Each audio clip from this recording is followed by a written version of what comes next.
What do these three things have in common? West Wing, Perry Mason, and Captain EO underoos. Find out on this episode of Hollywood Breaks.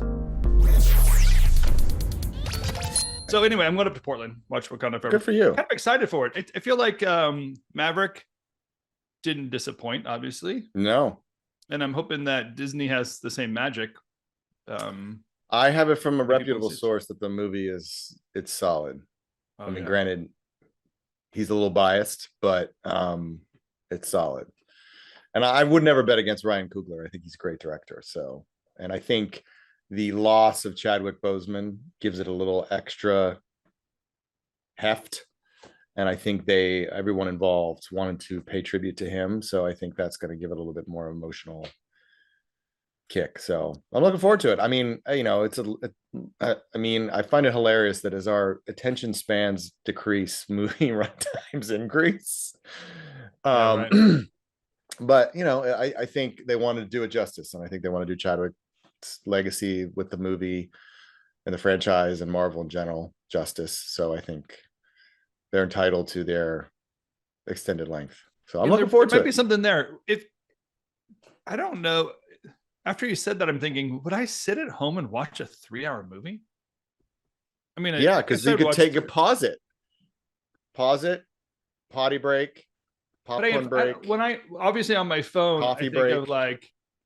of 30 minutes down to 30 seconds, right? That's like my phone watching that little device. It's consumables is what I'm at. Snack bites. Turn on the TV when it's like we're binge watching The West Wing. So we'll watch 2 episodes, which is probably about an hour and a half, because it cuts down to 45 minutes or 40 minutes, whatever. Hot tip real quick on The West Wing. If you watch the episode after 9/11, you might see yours truly in the background. I was an extra on that episode playing a Secret Service agent. Wait, hold on a second here, Mr. Man. Not only did you get Captain EO underpants from Michael Jackson. No, you were on false. What? Sorry. You were on West Wing? Yeah. Yep.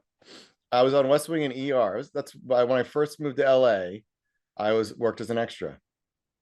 There was a scene when What's Bradley the episode? What season? Where are we on the? It's the first episode after 9/11. Well, how would I know what that one is? I don't. You have to look it up, dude. All I'm saying is, let me describe the scene for you. I know we're going a little sideways on our show flow, but whatever.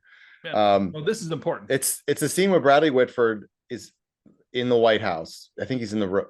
I can't remember. He's in the White House, and the red urgent phone goes off, and he picks it up, and I'm in the background. You might not be able to see me, but I'm in the background, and I go like this. I go to my earpiece. I do one of these and then I run off camera. So Isaac and Ishmael. Yes, that's it. That's the name of it. Yep. That's it. That's the one I was on. It was pretty cool to be there for that day. I mean, because Sorkin was there. Everybody was there. It was really cool. It was a cool experience. And Seamus is going to be so jealous of you. He loves Aaron Sorkin. He got us hooked on this show because he's like, you have to watch this. Only through season 4 because Aaron Sorkin doesn't write for it anymore. He has all this whatever. Right. Yeah. It was cool. It's cool to be on the set, and ER was my first big show. And then I did a bunch of shows. David E. Kelly used to shoot this was when Ally McBeal was around, Boston Public. We did the opening credits for Ally McBeal. Yeah. David Kelly was, and what was the other show he was doing at the same time? Another lawyer show. Oh, at the same time. Oh yeah. I know which one you're talking about. Well, there's also First with Monday. Dylan McDermott, that one. Yes, I know. Yeah, but what was that one called? I can't remember. But then he also Boston Common, but that's not it. It's something. Yeah, he also had another one called First Monday, which was about the Supreme Court justices, and I was an extra on that for a few. Oh, that's awesome. I was an extra on a Perry Mason show. And I was also an extra on the music video for Zoolander. Captain EO. That's how you got the underpants. For Zoolander. Zoolander, are you serious? Yeah. That was a special experience because we shot in downtown LA, and it was we were there till 2 a.m. and it was we were in this like old tunnel, like it was like an old sewage tunnel, like one of those giant tunnels, and we were just supposed to be like, you know, rocking it out, and we had to wear all black, and they had to get me all funked up so I looked like I actually belonged, not some kid who just moved from the burbs of DC. So for those who don't understand some of the Hollywood economy, everyone Right. knows what an extra is, right? It's the people, the background players, the people in the Background. background. You Yeah. basically They're called background. They're called background. yeah, you read a book all day, you sit around, do whatever you could, and then every once in a while they pull you up. You stand in the camera background for like 15 seconds, and then you go back and do nothing for eat craft service and do nothing for a day and a half. Yeah. But when you get into Hollywood, it's very available. So if you want to be in show business, it's kind of one of the first things we all do. It's like sign up for one of those casting agents. Central Casting in Burbank. It's Central Casting in Burbank, and they call you and they say, we need you at Warner's at 5 a.m. tomorrow. You're working ER. Great. I'm there. Yeah. And you're so excited, and you call your mom, and your mom watches the entire episode of I didn't waiting see to see you. Where were you? I was like, Mom, you're not going to see me because I'm in the background, and they're not the camera's not focused on me. It's focused on the actor. Yeah. So it's not about. Yeah. Okay. I got to find this spot of West Wing where you might not be able to see me. I don't know how tight the camera. I can't remember how many angles they shot, but you might not be able to see me because I was sort of. Were you on set with Rob Lowe by any chance? Because this was the last season he was. I don't know if he was working that day. He might have been there. I can't remember. I didn't see him. It was mostly I was in the scene with Bradley where I saw Sorkin. I think I saw Martin Sheen. I can't remember. I know I saw Bradley Whitford and what Allison Janney. Saw her too. Oh yeah, she's brilliant. It was a cool set though, because it's like, you walk in. How did we get on this from Wakanda Forever? I can't remember. Because you mentioned you were binge watching The West Wing. Oh yeah, and I said hi. Fun fact about The West Wing: I was in the first episode after 9/11. So Pete's, man. All right, well, we just ate about 20 minutes. Sorry, Hollywood Breaks crew. You just got like a walk down Hollywood Breaks today. We talked about Keith and his experience on The West Wing. The filmography of Keith. Yes. Background Keith. Background Keith. Yeah, I'm excited for it. What I was thinking is Maverick did not at all disappoint when it came to, if I hit the theaters, we went to the theater, enjoyed it. And I'm hoping that Disney has that same kind of ability and magic. What I loved about Black Panther was the story was about, it was a origin story, but it had like an amazing background to it, and like a culture part of it, where I felt like Iron Man's origin story, you kind of got some glimpses or whatever. So you feel like you got involved in a certain community, understood it, the tribe wars or whatever that thing was, like who's going to be king war. So cool. And I'm hoping they don't lose that in this. I don't think so, because I think they're bringing up, there's another a tribe that's coming up, I think, that lives underwater, and they're going to come up and then going to butt heads with Wakanda. So I think there's a lot of different, this is obviously launching it into the next, I don't know what phase, 5, 6, whatever phase we are in the Marvel Cinematic Universe. And I think this is a big component of that. So I think it's going to be, again, I think Ryan Coogler is a very talented director. I think the campaign, particularly the teaser for this, was brilliant. Probably one of the best teasers I've seen in a long time.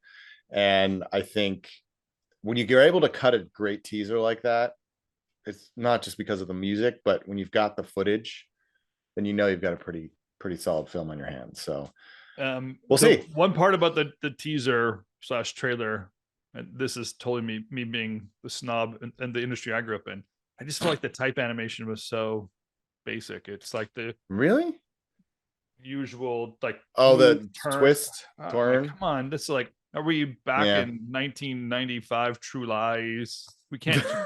Like, I feel like it needed a totally different animation. I'll just say that. They went cheap. Whoever did, I Oh appreciate boy. anyone that did the hard work. I kind of get how the whole process works, but when it comes to Black Panther, there's a lot of great opportunities, and I saw that, I'm like, oh, okay.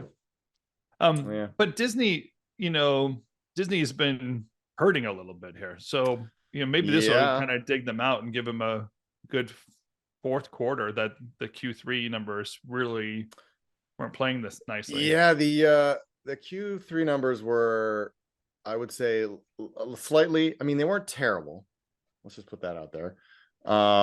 I mean, the amount of money they've lost on streaming just in the second quarter, or this is third quarter? Yeah, third quarter. 1.5 billion on stream. 1.5 billion. Just let that number sink in. I think we've gotten so desensitized from hearing all these numbers that but 1.5 billion in one quarter, like that's a Wait, $1.5 billion cash loss. That's 1.5. loss. And Yeah. what was the total revenue? On streaming, it was 4.9 billion, which is up about 8% from a year ago. So that means they spent $6.5 billion on streaming in one quarter. Yeah. A $24 billion platform. $1 billion platform. Because if you did Yes. 6 billion in 4 quarters, wow. Now to counter that, the studio itself, I think their revenue was about 12.7 billion. Their profit was only 83 million. And then you look at a year ago, it was 947 million. So Sean McNulty, who does a really great job of breaking down $900 million difference. Yeah, a really great job of breaking down the numbers. Kind of joked, said hashtag thanks Disney Plus for their total blip in terms of their profit. Which, listen, given how many people work at the studio level, that's not exactly a comforting number to look at. I mean, granted, a lot of them are being pulled into streaming and working on streaming products and whatnot. So I'm not saying that that's the death knell for a lot of people at Disney, but it's not the kind of numbers you want to see. Now, the saving grace was the parks. Their revenue was about 77.4 billion. Their profit was 1.5 billion. So the parks are doing just fine. So whatever the parks made, Disney Plus consumed. I mean, that's basically, I think, yeah, you could basically say it was kind of like a wash quarter for them. And Chapek basically said this is the peak of losses as far as Disney streaming they can anticipate. And then they qualified by saying, depending on how economic, the economy sort of shakes out, that may change. In other words, if there's a recession, yeah, we might lose more money. It's so crazy. Like the streaming world, I guess I could understand numbers in a certain way. Hey, I need to make a bunch of content before it can be consumed. So by putting $6.5 billion into content that's going to sit on the platform and then eventually roll itself out to keep consumers alive and consuming, that's all good. They obviously have to get subscriber numbers up so that they can kind of recoup that sooner than later. And I feel like the subscriber numbers are dropping. Recession is going to create more people being smart with their pocketbooks and saying milk is more important than frozen. Well, probably not. Milk is more important than Baby Yoda. So then I'll drop Baby Yoda, or I'll watch Baby Yoda and then I'll drop the service.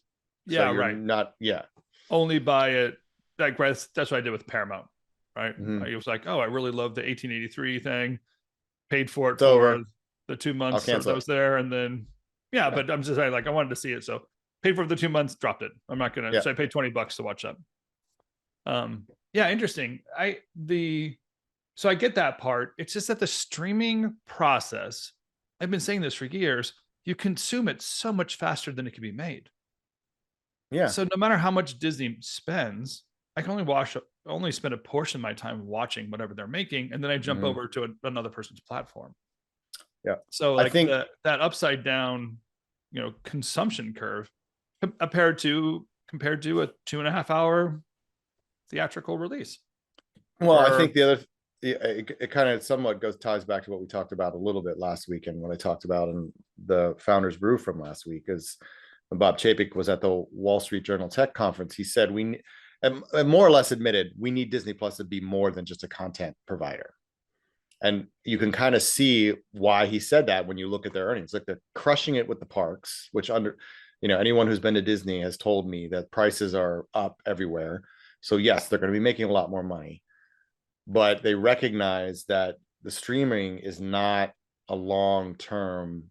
They have to figure out a way to start making money on it and not just spend. I mean, I think a lot of investors were willing to be like, okay, yeah, you got to spend to build it. We get it. You got to spend money to make it.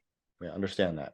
But now it's like these losses are just so large that at a certain point, you got to figure out a way to stem the tide somewhat. And you're right. I mean, there's only so many hours in the day.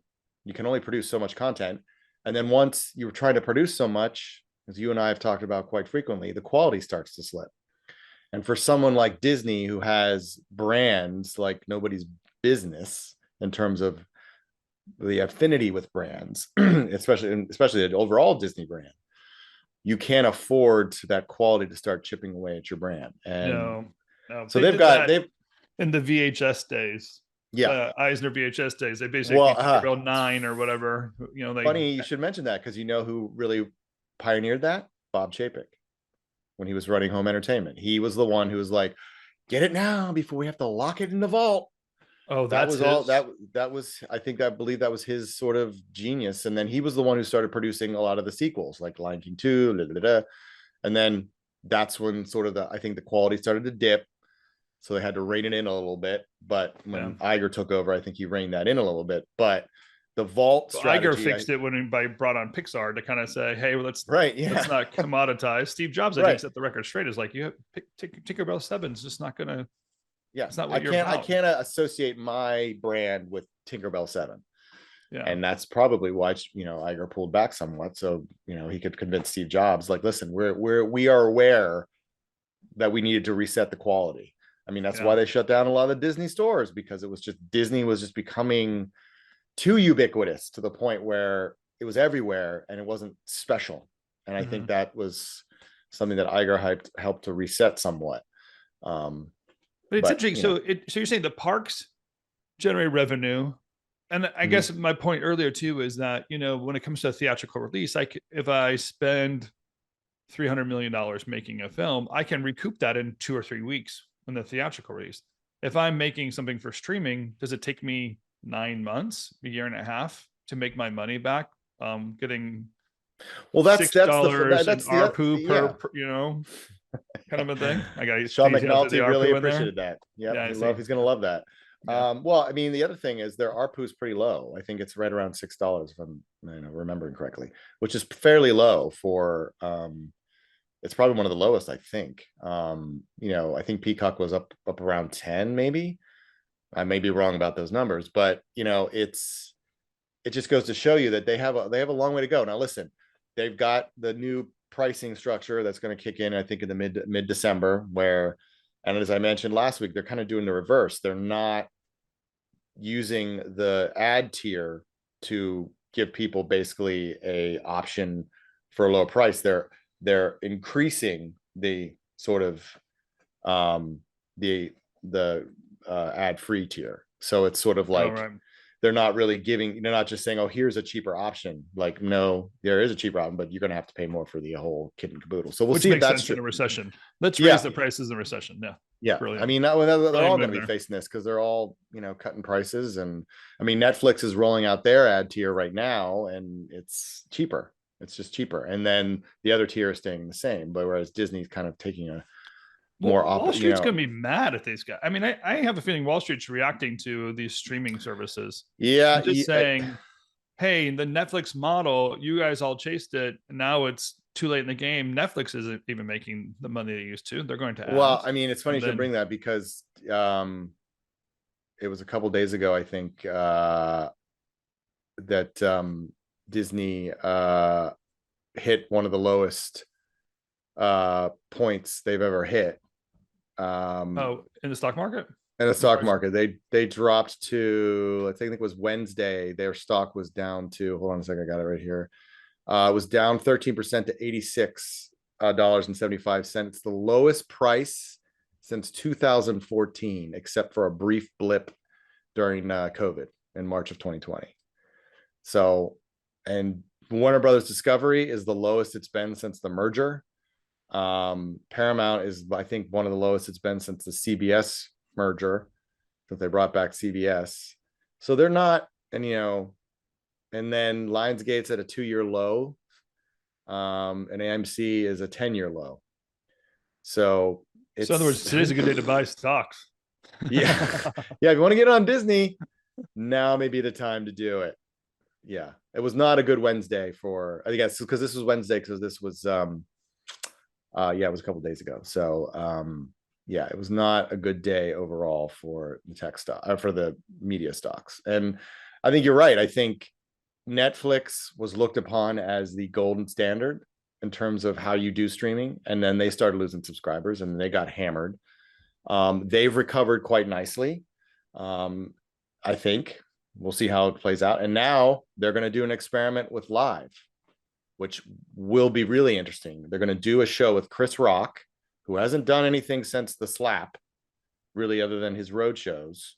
Yeah, right. They're going to do something in the new year in 2023 with live show with Chris Rock on Netflix.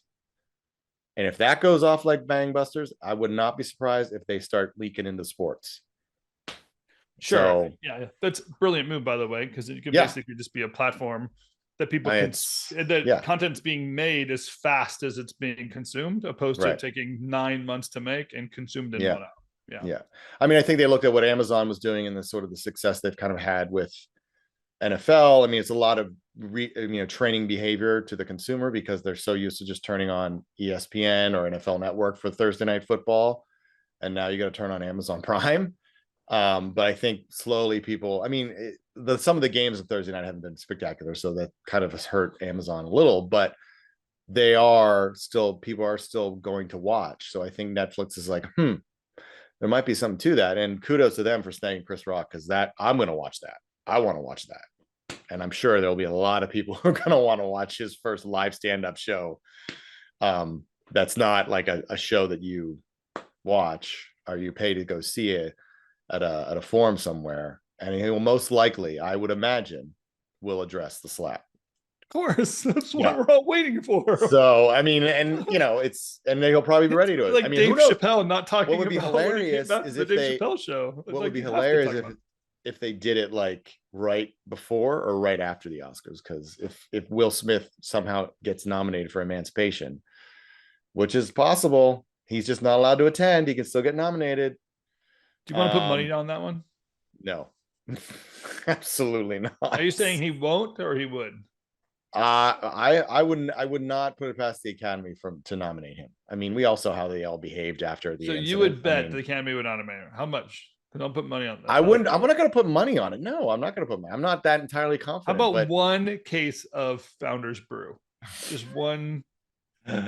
One case. I will give you a box. Well, I guess I actually have to start. And you give me a case of Founders Brew. How's that? That's great. So what I'll do is, if I lose, I'll have to set up an entire brewing operation so I can give you actual Founders Brew.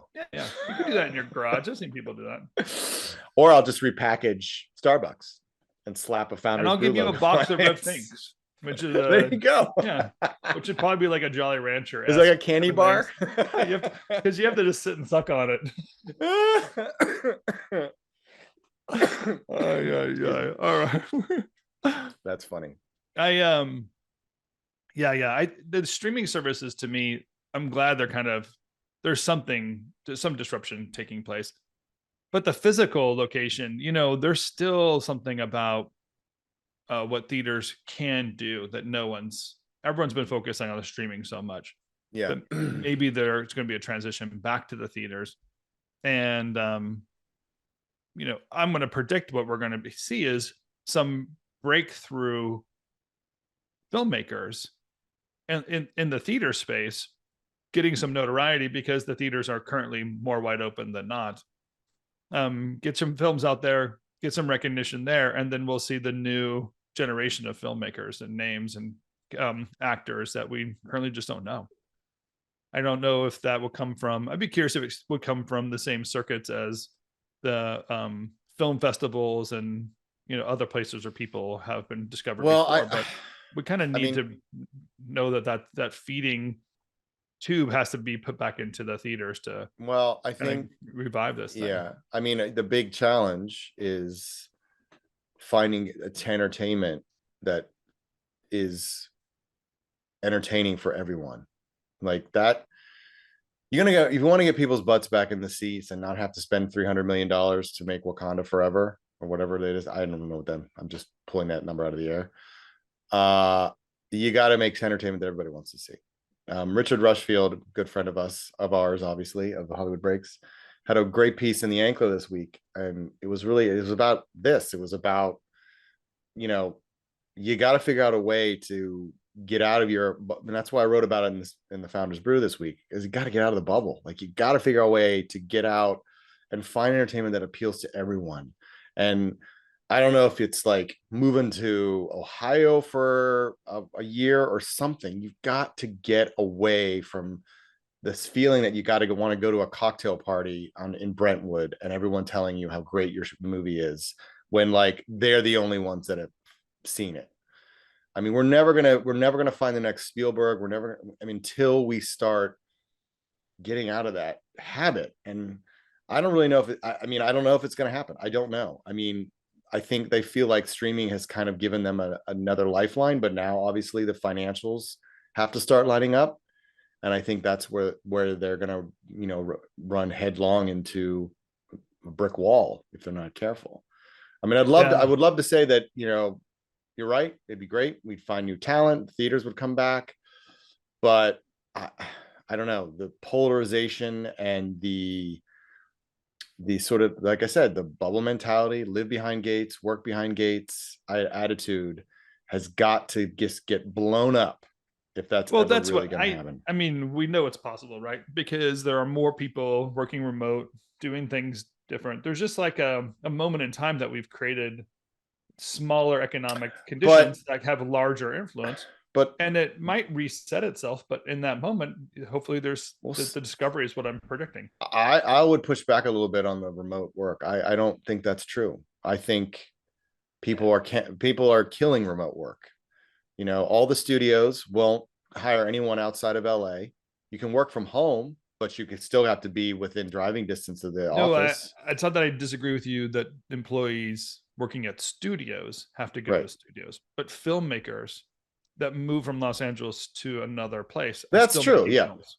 Right. Yeah, that's true. I mean, we're seeing movement out of Tennessee. We're seeing movement out of Oklahoma. We're seeing movement out of Texas. So the Sun Belt there has created another kind of playing field that, the seasons aren't as great as Los Angeles, but it's a longer kind of warmer season that you can make things with. Well, yeah, I mean, I think I used Chris Evans as an example in the Founders Brew this week because he talks a lot about not wanting to live in LA and be in Boston. And you could argue like Boston's very similar to New York, but yes and no. I mean, it's a East Coast city, but it gets you out of the bubble, man. Like you're not hanging out with the same damn people who are talking about the same shit, reading Variety every day. And that's how you really get down to an original story that appeals beyond just your cocktail party circuit. Yeah. And then Chris Evans' exposure to somebody new. He'll work with a different filmmaker from the area. And not Ben Affleck and Matt Damon. Yeah. not the usual go-tos. Right. That's where it comes from. That's where those things spark. And I've seen movements coming out of Seattle, San Francisco, Boston, obviously in the past. There's opportunity for filmmakers to step in because there's a theater space for them to show their stuff. Mm-hmm. The theaters aren't filled up. I mean, Wakanda Forever will probably be in every seat in the movie theater tonight because there's not competition in the same weekend. And eventually those theaters need to put different content in those multiplexes. Yeah. So there's opportunity for films to be seen, unique and opportunity for films to be seen. And I don't know, I'm looking forward to it actually. Makes me want to go make a movie. You want to go make a movie with me, Keith? Sure, I'll go make a movie with you. Let's do it. We can do let's go find a script. Do a remake of Strange Brew. We can oh, what do you think, the Liberty Barrel Bar, and we'll hey, pass me a beer, eh? All right, my friend. You have a great weekend. Enjoy the movie. I'll text you in the middle. I'm actually going to have my cell phone on and I'll be texting you throughout the film. No. Yeah. Yeah. Do I'll not be call you that then. guy. I'll just call you not- in the middle of it. Okay, just call me in the middle and just talk Yeah. loudly. Yeah. Actually, just call you on my watch. Yeah, and do it at the beginning of the movie when I'm sure there'll be some sort of funeral scene for a Black Panther. So make sure you do it right in the most emotional part of the movie. Yeah. And I'm sure everyone in the theater will sing your praises. They won't care because they'll be talking too. Yeah, that's true. They'll probably be texting or talking. Or opening some loud package. A loud package or stepping in gooey popcorn or something. The weird one is what those theaters where the waiter comes.